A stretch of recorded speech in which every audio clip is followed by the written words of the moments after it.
One night in the forest, a deer is running desperately, as if being chased by something or someone. Nearby, her baby, called Sang Cancel, is playing in the woods when he suddenly sees his mother coming, with several wounds on her body. She tells the baby to run and the two of them make their way up a hill, with the mother deer pushing Sang, who lands safely on the other side. Unfortunately for her, a hand covered in shadows pulls her back and she disappears, leaving the baby alone. Sang cries for the loss of his mother, but several evil eyes appear around him and he is forced to flee. Years pass and the baby becomes a very fast deer, managing to escape even a tiger, which tries to devour him, but falls into a trap and is hit by a tree trunk. Meanwhile, in another part of the forest, a group of animals take the opportunity to swim in the lake around a beautiful waterfall. However, the fun is interrupted by a huge elephant called Gaja, who declares that he is the new owner of the lake and tells everyone to leave. As the waterfall is the main source of water, the forest animals ask for help when they find Sang. They tell him the whole situation and ask for his help in driving Gaja away, because in return, the deer will have all the food and comfort at once.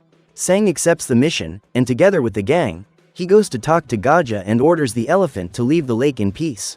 However, this only makes Gaja angry, and with his trunk, he sucks up all the water in the lake and fires a powerful blast at the animals.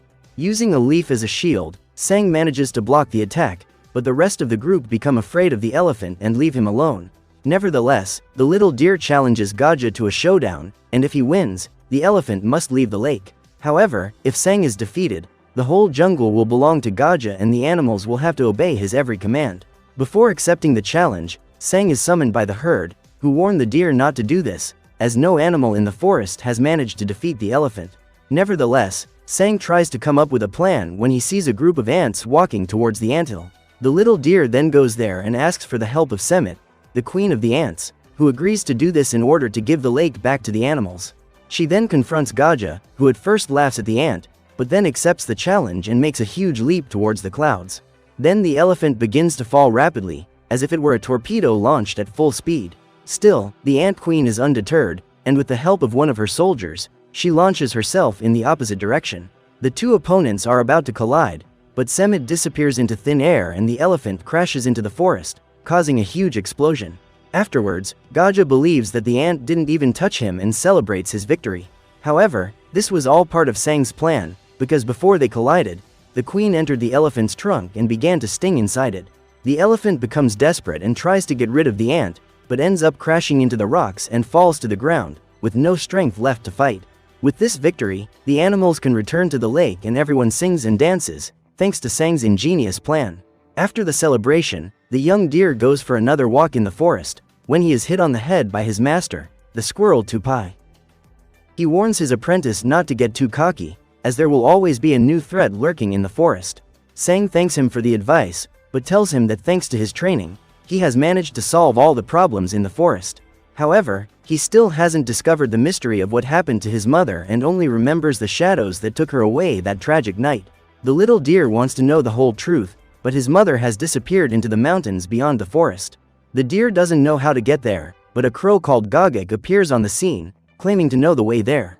Tupai knows that the crow can't be trusted and advises Sang to stay in the forest, but the deer has already made up his mind and starts collecting items for the journey. Seeing that Sang is determined, the squirrel takes the deer's supplies and challenges him to a duel to see if he's ready. The little deer accepts, but instead of a fight, the two begin a dance-off. The master believes his victory is certain, but in a moment of distraction, Sang takes back his supplies. With everything ready, Gagak reappears and says that he will be waiting for Sang by the river. However, Tupai continues to doubt the raven's real intentions, and using his staff, he pins the bird against the branch of a tree and threatens him if he betrays his apprentice. But Sang asks his master to leave Gagak alone, so Tupai lets the bird go and wishes the little deer good luck. Finally, Sang begins his journey towards the mountains, but after hours of walking, he is surprised by a huge snake called a lar. With a lunge, it tries to devour the deer alive, but Sang manages to dodge it and runs away, only to meet up with the tiger Harimau. The two predators start arguing about who will get the prey and Sang seizes the opportunity to escape. To his misfortune, the deer ends up stepping on a bone, drawing the attention of Alar and Harimau. Sang then runs as fast as he can, but ends up being cornered on a rock and begs for mercy, saying that he is on a mission to rescue his mother. Neither of them takes him at his word and they slowly advance towards him. Fortunately, the little deer sees another trap set up, and when he triggers the mechanism, a huge tree trunk is thrown, hitting the Bengal tiger squarely.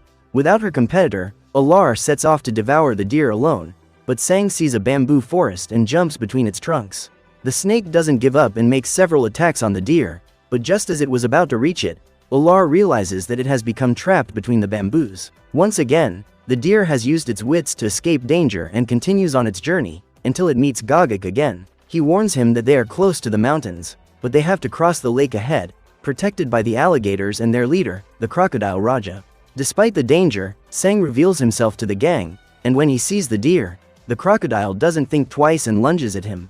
However, with a stroke of luck, Sang throws a branch into the crocodile's mouth, which can no longer close its jaw and is left bewildered. Sang then invents a story, saying that he needs to cross the lake and has brought a message from the crocodile king Suleiman. He goes on to say that the king has invited all the alligators to a ceremony in the forest, which only makes Raja even happier. He then orders the alligators to stand in the river to act as a bridge for the deer, but warns him that if this message is false, he will regret it. Sang assures him that everything is true and finally crosses the river, meeting Gagik on the other side. He is surprised that the deer has made it that far, but warns him that in the mountains lives one of the most feared beings in the forest, Prakasa, the great eagle. Nevertheless, Sang continues to climb the mountain, until at incredible speed, the eagle appears in front of him. Seeing the little deer, Prakasa begins to mock him, and with just a flutter of his wings, he scatters animal bones, forming a fence around Sang. The deer is not intimidated and says that he is looking for a monster made of shadows, which eliminated his mother years ago.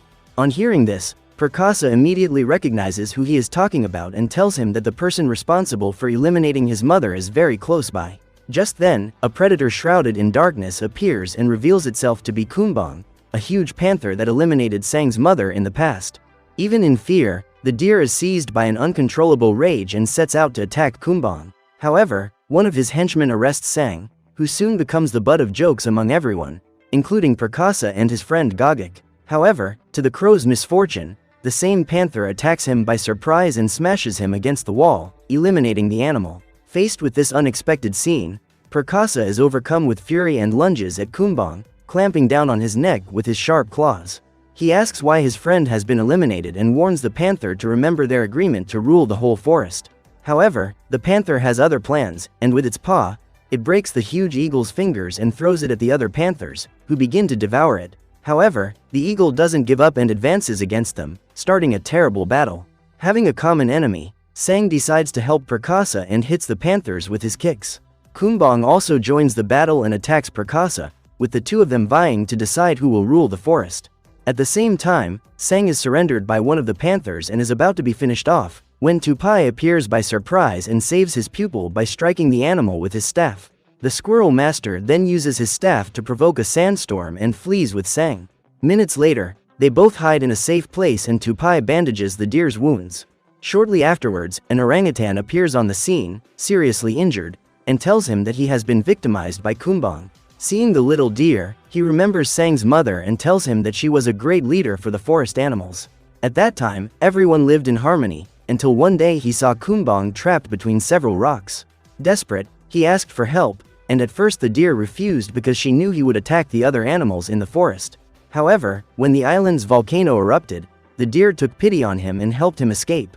Unfortunately, as soon as he was freed, Kumbang betrayed her, striking her with his sharp claws until he finally eliminated her in front of her own son. Sang cries when he learns of his mother's unjust fate, and in his last breath, the orangutan asks Sang to avenge him and bring peace to the forest.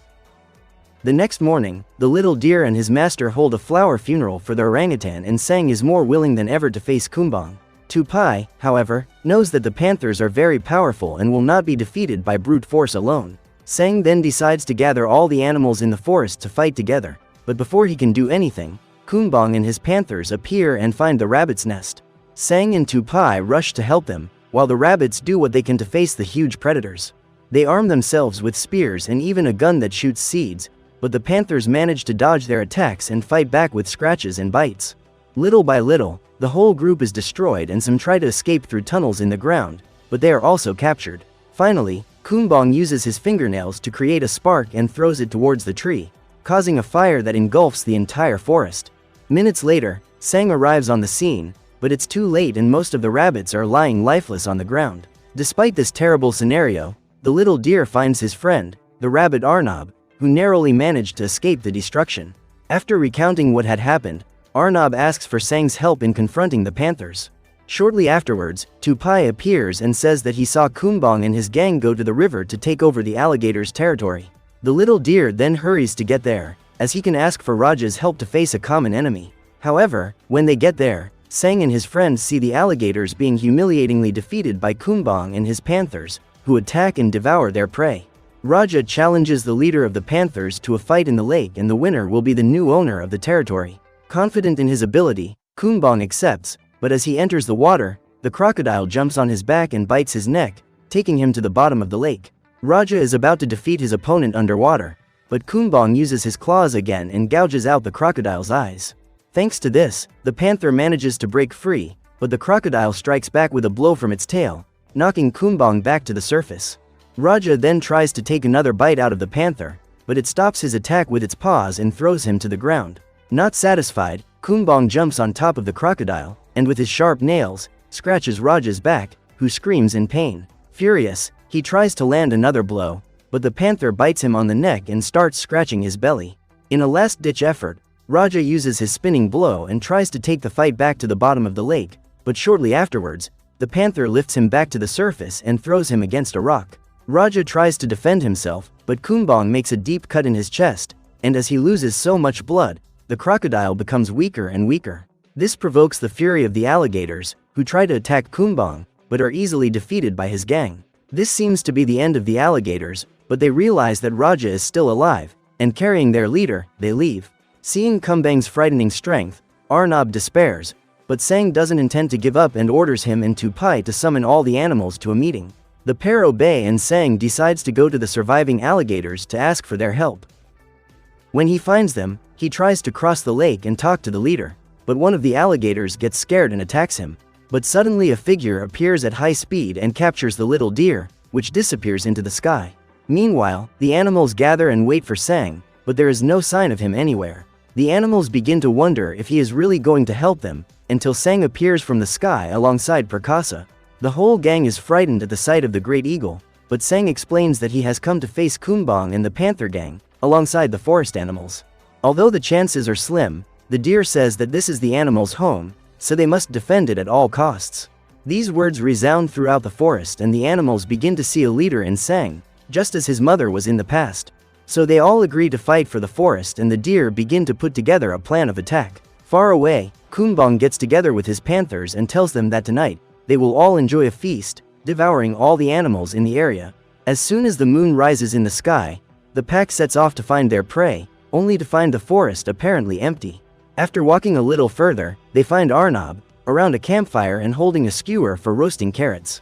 The panthers start to approach the little rabbit, but suddenly Sang appears, wearing armor made of golden logs. He then orders the attack to begin, and so a spring under the ground pushes Arnab to safety, and several rabbits appear for battle.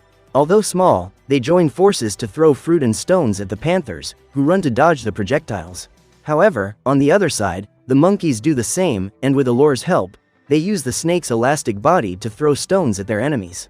With targets being hit on both sides, Sang gives the command for the animals to attack head-on, throwing logs at the panthers. Finally, Prakasa uses his claws to carry a huge tree and drops it on Kumbang, who is crushed by it. Seeing this, the forest animals celebrate, believing that Kumbang has finally been eliminated. However, the leader of the panthers appears unharmed and orders his soldiers to attack Sang and his friends with all their might. The little deer doesn't allow himself to be frightened and sets off with the animals into battle, where the fate of the forest will be decided. Despite their bravery, the rabbits are easily defeated by the panthers, but Prakasa strikes back with a flying attack. Even so, the great eagle is captured by his opponents, while at the top of the forest, Sang flees from two more panthers. However, the deer is faster, and in a surprise attack, it leaps towards them and knocks them down with a powerful kick. The war intensifies, but Kumbang gets the upper hand, and if things continue like this, there won't be any other animals left in the forest. When all seems lost, the earth begins to shake, and then Gaja appears with his elephant friends. Although he has been an enemy of the forest animals, Gaja promises to help them get their home back. With this reinforcement, Sang and his army regain the upper hand, but the little deer receives a surprise attack and is thrown towards Kumbang and the rest of the gang. Tupai sees his apprentice in danger and tries to help him, but he is also stopped by the panthers and Sang finds himself alone, facing his end. However, Raja and his alligators, who are ready to have their revenge on Kumbang, come to the rescue. Now Sang has the 3 guardians at his side, Raja of the water, Gaja of the earth and Prakasa of the air. Thanks to this combination, the panthers think about retreating, but Kumbang won't accept defeat and orders them to attack once again. Even so, the panthers are no match for the combined abilities of Sang and the guardians. In addition, Queen Samit triggers the cannons to fire, launching green goo with ants, which, when they hit the panthers, start stinging them non-stop. Finally, only one panther remains and Prakasa takes personal charge of it, which was responsible for eliminating Gagak.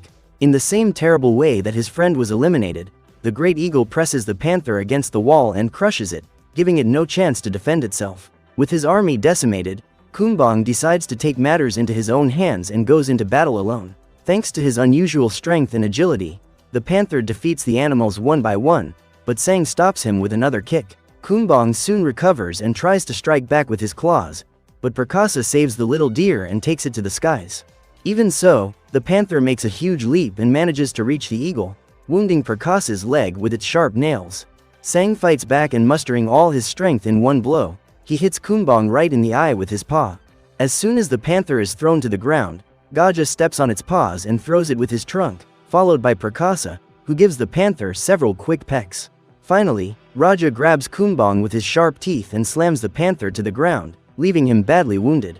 With no strength left to fight, Kumbang runs away, only to find himself trapped on the edge of a huge waterfall. The little deer doesn't want to let him get away and rushes over, challenging him to one last fight. Even though he is weak, Kumbang has enough strength to face Sang, and without difficulty, he manages to wrestle him to the ground and is about to devour the deer. However, Sang begins to bang his paw against the ground, causing a piece of his armor to break off. He then throws the broken piece into Kumbang's eye, which is blinded and unable to fight. Then Sang delivers the final blow and pushes the panther with a double kick, knocking him off the waterfall and into a pile of sharp rocks. However, the jump also causes the deer to fall off the waterfall, but at the last second he is saved by Tupai, who grabs him in the air using a vine. Finally, the threat of the panthers is no more and all the animals can live in peace in the forest. As well as having avenged his mother and friends, Sang is seen by everyone as a leader and he promises to bring peace and harmony to the island for many, many years to come. So what did you think of this movie? Leave it in the comments below. And if you liked the video, like and subscribe for more movie recaps.